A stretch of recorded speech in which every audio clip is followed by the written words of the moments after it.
एक बात मैं ज़रूर यहाँ करना चाहता हूँ कि जब ये टीम्स आपके पास आती हैं तो याद रखिए ये एसओपीज़ को फॉलो कर रही हैं और बेतहाशा फॉलो किया जा रहा है और इस तरह से फॉलो किया जा रहा है कि इट इज़ अनबिलीवेबल एंड कमाल है जो एसओपीज़ को जिस स्ट्रिक्टनेस के साथ, जिस रूल्स के साथ फॉलो किया जा रहा है। वहाँ पर उनके पास सैनिटाइजर्स होते हैं, वो मास्क पहने हुए होते हैं एंड ऑफ कोर्स जब वो आते हैं तो वो इवन आपका डोर जो है वो पेन से बजाते हैं, पेन या किसी और चीज़ से बजाते हैं।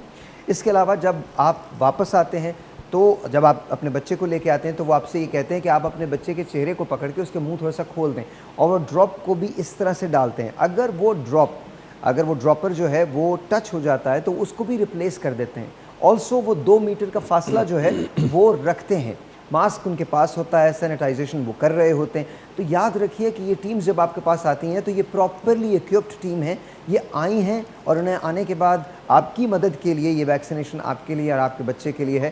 प्लीज़ मेक श्योर कि आप इनको फॉलो एक सेकेंड सर, न सिर्फ ये बल्कि ये तमाम वर्कर्स स्क्रीन होते हैं। जब ये अपने काम पे जा रहे होते हैं तो उससे पहले स्क्रीन होते हैं, उसके बाद फील्ड में भेजे जाते हैं। Of course for sure. तो वो तमाम चीज़ें जो किसी के लिए भी ज़रूरी हैं कोविड से बचाव के, वो तमाम SOPs फॉलो करते हुए ये कैंपेन हो रही है।